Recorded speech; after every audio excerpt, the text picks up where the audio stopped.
जसं आपल्याकडं कोरोना आला होता आणि त्या दरम्यान कोरोनाच्या ते सगळं सुनसान होतं, तसं यावेळेला कतारमध्ये सगळे रस्ते सुनसान आहेत. इमर्जन्सी सेवेला ज्या काही पोलिसांच्या वगैरे जे वाहनं आहेत तेवढीच रस्त्यावर धावताना दिसत आहेत, असं माझ्या मुलांचं म्हणणं आहे. अमेरिका, इस्रायल आणि इराणमधल्या युद्धामुळे संपूर्ण जगभरामध्ये भीतीचं सावट निर्माण झालेलं आहे. महाराष्ट्रातील देखील अनेक तरुण या संपूर्ण देशांमध्ये नोकरीच्या निमित्तानं आहेत. कोल्हापुरातील देखील समीर मुजावर यांची दोन्ही मुलं आहेत, ती या कतार या ठिकाणी नोकरीच्या निमित्तानं आहेत. खूप लहान वयात मुलं कतारला गेलेली आहेत. ज्यावेळी ही घटना घडली त्या ठिकाणी हल्ले चालू झाले, माहिती मिळाली तुम्हाला कधी आणि मुलांशी संपर्क झाला का? माझी दोन्ही मुलं कतारमध्ये गेल्या, मोठा मुलगा माझा जो आहे तो 7 वर्षापासून कतारमध्ये नोकरीच्या निमित्तानं आहे आणि धाकटा मुलगा जो आहे, छोटा मुलगा जो आहे तो साधारणपणे 3 वर्षापासून कतारमध्ये जॉबच्या निमित्तानं आहे. तर गेल्या काही महिन्यापासून कतारमध्ये असलेल्या अमेरिकन बेस कॅम्पवर इराणचे हल्ले होताना ते आम्हाला तिकडून ते दाखवतात, म्हणजे मोबाईलवर वगैरे ते दाखवतात. त्यामुळे आमची कायमची धाकधूक ही आहेच गेल्या काही महिन्यापासून. तर परवा जो काही इराणनं तिथं हल्ला केला होता त्या दरम्यान आमचं रमजानचे महिने चालू असल्यामुळे, रोजे चालू असल्यामुळे आम्ही सकाळी उपवास वगैरे झाल्यानंतर विश्रांती घेण्यासाठी जात असताना सोशल मीडियाच्या माध्यमातून पहिल्यांदा ते वृत्त आमच्यापर्यंत धडकलं आणि म्हणजे आम्ही गर्भगळीत झालो की नेमकं काय झालंय तिथं, आम्हाला काय समजायला तयार नाही. मग माझ्या मिसेसनी माझ्या मुलांना संपर्क साधला. तर त्या दरम्यान साधारण भारतीय वेळेनुसार तिथला जो देशाचं टायमिंग आहे, तिथलं जी वेळ आहे ती 2.5 तास मागे आहे. म्हणजे हे साधारण 10:30-11च्या दरम्यान आम्हाला हे समजलं होतं. तर तिथं 8:30-9च्या दरम्यान तिथं हल्ले चालू झालेले होते आणि त्यावेळेला संपर्क साधल्यानंतर मुलांनी माझ्या पत्नीला असं सांगितलं की आम्ही सेफ आहोत. आम्हाला आत्ता आमच्या ज्या कंपन्या आहेत त्या कंपन्यांमध्ये अशा सूचना दिलेल्या आहेत, तुम्ही तुमच्या फ्लॅटवर तुम्ही जाऊन तिथं विश्रांती घ्या आणि जोपर्यंत सरकार सांगत नाही, जोपर्यंत इथलं मिनिस्ट्री सांगत नाही, तोपर्यंत तुम्ही तिथून घरातून बाहेर पडता कामा नये, अशा पद्धतीचं. आणि दुसरी एक सूचना महत्त्वाची केलेली होती की कुठल्याही पद्धतीचे व्हिडिओ, ऑडिओ मेसेजेस कुठंही सोशल मीडियावर व्हायरल करायचे नाहीत. त्यामुळे मुलं आमच्याशी संपर्क साधू शकत होते, परंतु त्यांना तिथले रूल आणि रेग्युलेशन्स जे कडक आहेत ते फॉलो करणं गरजेचं होतं. त्यामुळे बाकीच्या ऍक्टिव्हिटीज तिथं होत नव्हत्या. ज्या ठिकाणी मुलगा राहिला आहे तिथून देखील, म्हणजे त्यांनी म्हटलं की आम्ही कधीच अशा पद्धतीचे मिसाईल्स बघितले नाहीत, पण त्यांच्या इमारतीवरून देखील गेलेत समजते.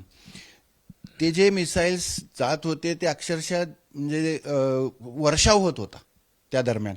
आणि मुलं सांगत होती की पप्पा हे अशा पद्धतीनं जायला लागलेत की जणू काही दिवाळी साजरी करायला लागलेत की काय, असे जोरदार धमाक्याचे आवाज येत होते. तिथं स्फोट घडत होते. रस्त्यावर काही जे यूपी बिहारचे जी लोक आहेत ते अगदी उत्साहवर्धक पद्धतीनं जाऊन त्याला बघत पण होते. पण त्या दरम्यान तिथलं वातावरण भीतीचं होतं.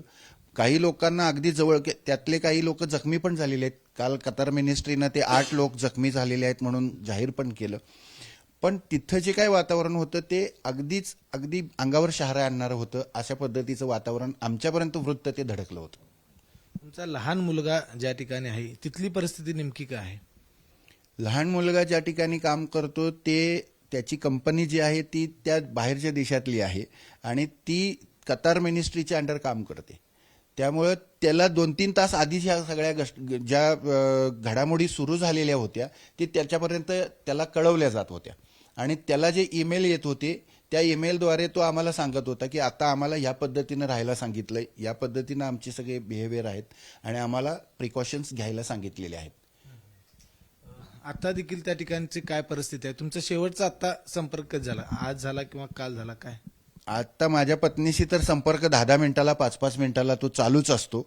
पण माझ्याशी काल माझी जी दोन्ही मुलं माझ्याशी बोलली तर त्यांनी असं सांगितलं की आम्हाला आता आमच्या फ्लॅटच्या बाहेर आम्हाला जायला परमिशन नाही. आम्ही फक्त नमाजला 5 वेळेची जी नमाज असते त्या नमाजसाठी आम्ही जाऊ शकतो, अदरवाईज आम्हाला बाहेर पडायला परमिशन नाही. कुठंही सार्वजनिक ठिकाणी ते जाऊ शकत नाहीत आणि कुठल्याही ऍक्टिव्हिटीजमध्ये तिथल्या सगळे एअरपोर्ट बंद आहेत, टॅक्सीज बंद आहेत, तिथले मॉल्स बंद आहेत, तिथं बाकीच्या सगळ्या रस्ते सुनसान आहेत. जसं आपल्याकडं कोरोना आला होता आणि त्या दरम्यान कोरोनाच्या ते सगळं सुनसान होतं, तसं यावेळेला कतारमध्ये सगळे रस्ते सुनसान आहेत. इमर्जन्सी सेवेला ज्या काही पोलिसांच्या वगैरे जे वाहनं आहेत तेवढीच रस्त्यावर धावताना दिसत आहेत असं माझ्या मुलांचं म्हणणं आहे. तिथलं खाण्याचं आणि आता कशी तिथली परिस्थिती आहे, म्हणजे कारण बाहेर तर पडता येत नसेल तर त्यांना खाण्याचं आणि ह्याचं कसं केलं मॅनेज? तिथं बाकीच्या सगळ्या गोष्टींना तिथं त्यांच्याकडे आता जे काही त्यांनी आपल्या आपल्या फ्लॅटमध्ये ते वास्तव्य करून आहेत तिथं त्यांचं सगळं महिन्याभराचं साहित्य वगैरे ते जमवून ठेवलेलं असतं. म्हणजे जसं आपण घरात धान्य साठा भरून ठेवतो तशा पद्धतीनं त्यांच्याकडेही स्वयंपाक करणारी लोक असतात, त्यामुळे त्यांना ती चिंता नाहीये. तर आपण बघितले की या ठिकाणी मुजावर कुटुंबियांची दोन्ही मुलं आहेत ती कतारमध्ये गेल्या अनेक वर्षांपासून आहेत. तिथल्या प्रत्येक गोष्टीचे त्यांना अपडेट दिलं जातं, त्यांना सूचना आहेत त्या देखील दिल्या जातात, त्यांच्या मोबाईलवरती त्या सूचना येतात आणि त्याचं पालन आहे ते त्यांना करावं लागतं. कारण संपूर्ण जर तो सगळा भाग जर बघितला तर एक भीतीचं वातावरण आहे ते त्या ठिकाणी निर्माण झालेलं आहे. मुजावर कुटुंबियांची परिस्थिती देखील तशीच आहे. मात्र महाराष्ट्रातून असेल, भारतातून असेल, संपूर्ण जे भारतातून जी मुले गेलेत ती त्या ठिकाणी सुखरूप राहतील अशा पद्धतीची आपण आशा करूयात. कॅमेरामन निलेश शेवाळेसह विजय केसरकर, एबीपी माझा, कोल्हापूर. एबीपी माझा, उघडा डोळे बघा नीट.